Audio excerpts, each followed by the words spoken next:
Bəs biz nə vaxt demişdik ki, İngiltərə bu Moskva şirkətinə insarçılıq hüquq almışdı? Onu Moskva şirkətinin yaradılması kimi biz keçmişik. Səfəvilər vaxtında. Səfəvilər vaxtında. Aha, 1555-ci il. Əslində orada insarçılıq hüquq alır, amma tez bir zamanda da Azərbaycanla əlaqələr yarattığına görə Rusiya 4-cü İvan Qrozini ləğv eləyəcəkdir bu insarçılıq hüququnu. Həmin vaxtda da İngiltərədə kim idi hakimiyyətdə? Bu 4-cü James.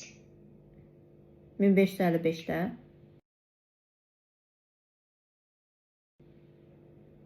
Özü biz 2 dənə James keçmişik. Ay dəniz, 4-cü James hardan çıxdı? Yezaveta. Yezavetanın dövrü. Qızıl dövrü onun dövründə daxı. Onun dövründə idi. Bəs yaxşı, Azərbaycanda kimya sahəsi üzrə ilk elmi laboratoriyanın əsasını kim qoyub? Cavad Məlikov. Ne dedi? Yox. Cavad Məlikov dünya tarixində ilk dəfə neftdarma prosesindən istifadə etmiş, soyuducu sistemindən istifadə edib. Xınadı. Aha. Xudu Məmmədov. Xınadı. Xudu Məmmədov kimdir? Əskər. Ramazan, Ne? bu ne diyor? Hansı əskər? Ay dəniz o.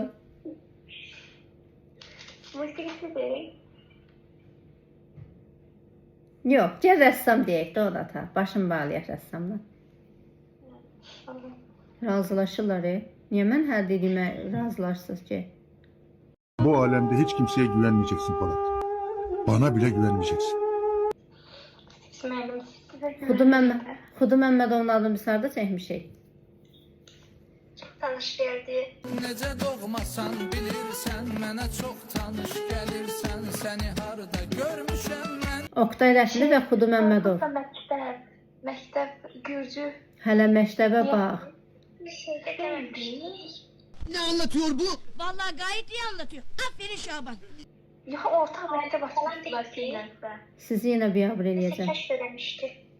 Kəşf eləyib hətta. Devam edin anlatmaya efendim. Yox, müəllim Xudu Məmmədov. Bəlkə süni pek göndərib atmosferə. Orta məktəb açmışdı. Sen ne yap biliyor musun? Al kendini git artık. Yeter. Yeter beni daralttın. Orta Gürcü, məktəb. yox. Ay Allah, Qazaxıstan, Azərbaycan Qazaxıstan məktəbi idi, nə idi? Elə değildi. Ne oldu indikə? Vallahi ben yatıda qalıb. Bakmayın güldüğüme, dokunmayın ağlarım. Qazaxıstan məktəbi keçmişik biz fidan. Davış Tatarqastan olmasa da Gəncədə idi, Gürcü var. Milli Azərbaycan qərargahı nə vaxt açılıb?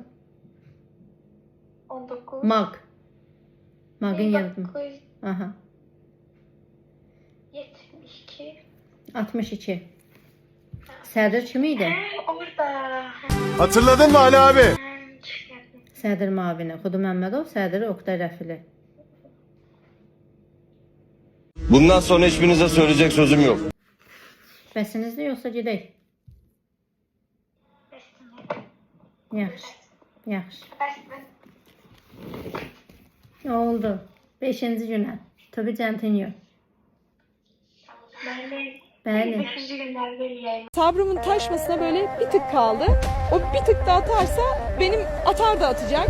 Ben de atacağım. Ondan sonra benim devreler de atacak. Hep birlikte atar yapacağız.